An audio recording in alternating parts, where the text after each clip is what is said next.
दोस्तों, पेंशन का वार्षिक सत्यापन करते वक्त आने वाली समस्याओं का समाधान करने की कोशिश करेंगे। क्या उसका क्या समाधान हो सकता है।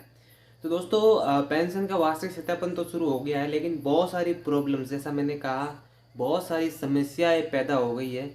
तो दोस्तों, इस वीडियो के अंदर जो भी समस्याएं हैं उनका समाधान करने की कोशिश करेंगे, उनका हल बताएंगे, किस तरह से हम उनको सॉल्व कर सकते हैं। तो दोस्तों, सबसे पहली प्रॉब्लम मैंने पिछले वीडियो के अंदर भी बता रखी है, वो ये है, राज एसएसपी पेंशनर का विवरण जन आधार पोर्टल से प्राप्त जन आधार सदस्य विवरण से मेल नहीं खाता है। और ये समस्या लगभग 80 से 90% लोगों के सेम प्रॉब्लम आ रही है। और सेम प्रॉब्लम कैसे हुई, क्या नहीं हुई, वो आपको आगे बताऊंगा, मैं आपको इसका सल्यूशन बताऊंगा। उसके बाद एक प्रॉब्लम आ रही है कि device note ready, please try again. तो इसका भी सल्यूशन मैं बताऊंगा आगे। उसके बाद में है error driver not installed and device not connect, or device not connect. And उसके बाद में आता है this page is not authorize for the selected service.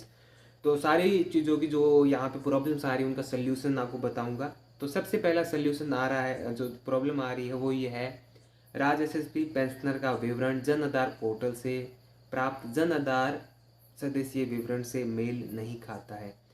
तो ऐसा है, इसके अंदर मेल क्या नहीं खा रहा है, मेल ये नहीं खा रहा है कि जो पीपीयू के अंदर आपका जन्म तिथि है या नाम है या फिर आपका आधार संख्या है या फिर आपका लिंग है, जो भी है वो आपका मैच नहीं खा रहा है, वो पीपीयू के साथ मैच नहीं खा रहा है जन आधार के पोर्टल से।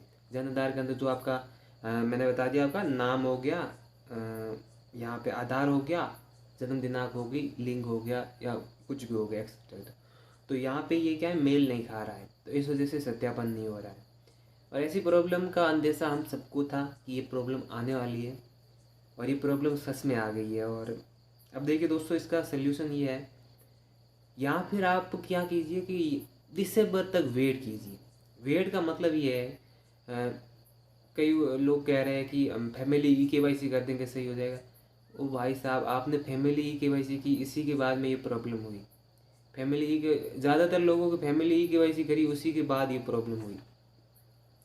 तो क्या हुआ कि फैमिली ई केवाईसी की, वो कह रहे हैं कि अनुलिपिकरण पूरा हो जाएगा तो उसके बाद हो जाएगा।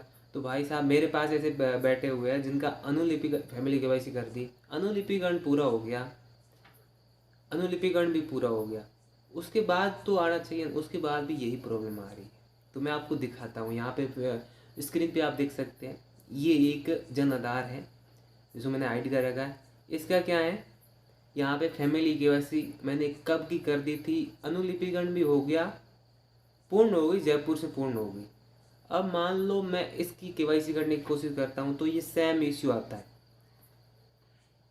तो इसमें ये आया, मैंने पिछले वीडियो के अंदर प्रॉपर बता दिया कि आपके आधार कार्ड के अंदर जन्म तिथि गलत थी, फैमिली केवाईसी की, वो आधार कार्ड के अंदर जन्म तिथि थी, वही जन आधार के अंदर आ गई।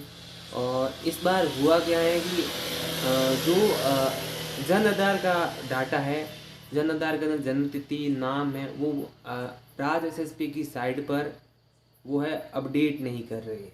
इस बार जैसे मैंने एक अकाउंट भी मेरा चेंज किया था, किसी के बैंक अकाउंट भी चेंज किया था, पेंशन के अंदर, जन आधार के अंदर चेंज किया था, तो वो अभी तक पीपीयू के अंदर अपडेट नहीं हुआ। तो मतलब आप दिसंबर तक इंतज़ार कर सकते हैं आपका डाटा रिप्लेस होने में।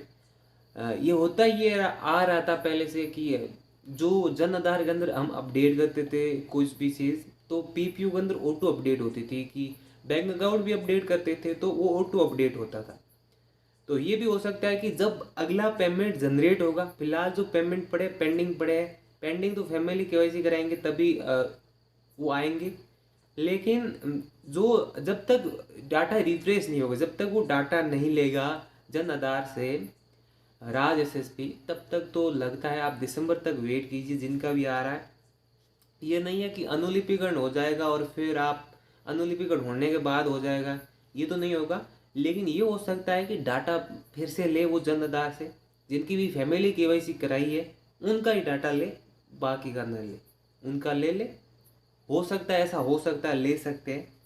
और बाकी कोई सल्यूशन नहीं है। सल्यूशन एक और सल्यूशन वो ही है, आपको पहले सत्यापन करवाना है। आप सोच रहे हो कि जो पेंशन रुकी हुई है हम सत्यापन करा देंगे तो आ जाएगी, तो आप पहले सत्यापन कराना चाहते हैं तो आपको पेंशन ऑफिस जाना पड़ेगा। वहाँ पे आप अपना जन आधार कार्ड, पीपीयू और बैंक डायरी, आधार कार्ड आपको साथ ले जाना है, उनकी फ़ोटोकॉपी आपको ले जानी है साथ, और आपको वहाँ पे कहना है कि हमारे जो हम ई मित्रा पे जाते हैं वहाँ पे पेंशन सत्यापन करने की कोशिश करते हैं, तो जो एरर आ रहा है वो भी आप साथ में दिखाइए, ये एरर आ रहा है। तो इसके अंदर बताया ये जा रहा है कि इसके अंदर आधार नंबर या फिर लिंग और जन्म तिथि मैच नहीं हो रही है, तो आप कीजिए, मैच नहीं है तो आप सही कीजिए, हो सकता है वहाँ पे वो सोल्यूशन कर दे। पेंशन ऑफिस लास्ट ऑप्शन है इसका। और बाकी ये है कि आप इंतज़ार कर सकते हैं दिसंबर तक, क्योंकि अभी फ़िलहाल नवंबर के अंदर शुरू हुआ है, तो कुछ अपडेट कर सकते हैं ये। और जैसा मैंने कहा, डाटा जब तक अपडेट नहीं होगा वहाँ पे तो ये हो नहीं सकता। अपडेट होगा डाटा वहाँ पे और फिर इसका जो है सोल्यूशन हो जाएगा लगभग। और देखते हैं, जब भी अपडेट होगा ये डाटा तो मैं आपको सबसे पहले बताऊँगा। और उसके बाद में जो डिवाइस नोट रेडी का आ रहा है, ये मित्र कृषक ध्यान से सुन ले, डिवाइस नोट रेडी का आ रहा है तो आपका ड्राइवर तो इंस्टॉल है उसके अंदर। यदि नहीं है, कई बार क्या अपडेट करना पड़ता है, तो अपडेट कर सकते हैं ड्राइवर को। बाकी ड्राइवर अपडेट नहीं है तो भी डिवाइस नोट रेडी का तो ऑप्शन नहीं आता है कहीं भी। मेरे सामने शो होता है, तो करना क्या होता है आपको, शो आपके सामने भी होता होगा। तो आपको क्या करना है, डिवाइस को एक बार प्लग आउट करना है, फिर प्लग इन करना है, और फिर देखना वहाँ पे फायरवॉल रेडी टू यूज़ लिखा आ रहा है कि नहीं लिखा आ रहा है। वो साइड में होता है, लैपटॉप के साइड में आपको दिखाई दे देगा, वहाँ पे आपको देखना है। जैसे वो लिखा आता है रेडी टू यूज़, फिर से नहीं आता तो फिर से ड्राइवर एक बार निकालिए फिर डालिए। और उसके बाद में ये क्या है कि कई बार क्या फेस्ट फिंगर वाला, हम फिंगर जैसे कैप्चर पे क्लिक करेंगे तो हम फिंगर क्या पहले लगवा देते हैं, तो पहले आपको फिंगर नहीं रखना है डिवाइस के ऊपर। पहले रखेंगे तो फिर क्या है, वो कैप्चर ही नहीं करेगा, वो राइट नहीं होगा। ठीक है, राइट नहीं होगा। ये प्रॉब्लम शायद आपके साथ भी आती होगी। तो राइट नहीं होगा तो आपको क्या करना है, पहले कैप्चर के ऊपर क्लिक करना, फिंगर पहले ग्राहक का नहीं लगवाना है बायोमेट्रिक पर। आपको क्या करना है, बाद में जैसे ही वो लाइट ब्लिंक हुई वहाँ पे, और जब 2-3 सेकेंड 5 सेकेंड बाद में उसके ऊपर फिंगर लगाइए, एकदम तो नहीं जाएगा, बाद में लगाइए। जब वो लोडिंग खत्म होगा ना, आपका लोडिंग सामने आए, लोडिंग खत्म हो, तब वो फिंगर लगाइए, हाथों हाथ ही राइट हो जाएगा। और ये इश्यू आ रहा है जब ज़्यादातर जगह जहाँ पे नेटवर्क का इश्यू है वहाँ पे ये इश्यू आ रहा है, और जहाँ नेटवर्क है वहाँ पर भी साइड चलेगी तो वो इश्यू आएगा। उसके बाद में एरर आ रहा है ड्राइवर नोट इंस्टॉल, ये भी सेम है। आप ड्राइवर नहीं है इंस्टॉल तो वो इंस्टॉल कर लीजिए, लेकिन ये ड्राइवर इंस्टॉल का नहीं है, डिवाइस का ही है। डिवाइस अनप्लग कीजिए, प्लग कीजिए, हो जाएगा। ये कभी मेरे सामने आता है तो मैं तो ऐसे ही करता हूँ, ड्राइवर को प्लग आउट प्लग इन, जैसे हो जाता है, कोई प्रॉब्लम नहीं होती है। यदि ड्राइवर अपडेट आ गया है तो अपडेट कर लीजिएगा। उसके बाद में लिखा आ रहा है, एक आ रहा है this page is not authorised for this selected service. तो आपको बता दूं, ई मित्रा पर 2 सर्विसेज होती है। एक जब हम नई पेंशन अप्लाई करते हैं तो उसके लिए एक सर्विस होती है, और क्या होता है उसके लिए, उसके ऊपर जाएंगे तो जहाँ से यूटिलिटी पे क्लिक करके वहाँ पे क्लिक करेंगे सत्यापन के लिए, तो वो ऑथराइज नहीं होगी। सर्विस जो साइड एक है, बट सर्विस का जो है काम अलग अलग है। जैसे वो एसएसपी उसके अंदर आपका सिर्फ पेंशन नया अप्लाई होता है, और राज एसएसपी साइड दोनों एक समान है, लेकिन इनका कार्य अलग अलग है। तो राज एसएसपी पे सत्यापन होता है, एसएसपी पे नए पेंशन के लिए अप्लाई होता है। तो ये सारी प्रॉब्लम थी, इनका सल्यूशन बताने की कोशिश की है। और दोस्तों इस वीडियो में बस इतना ही।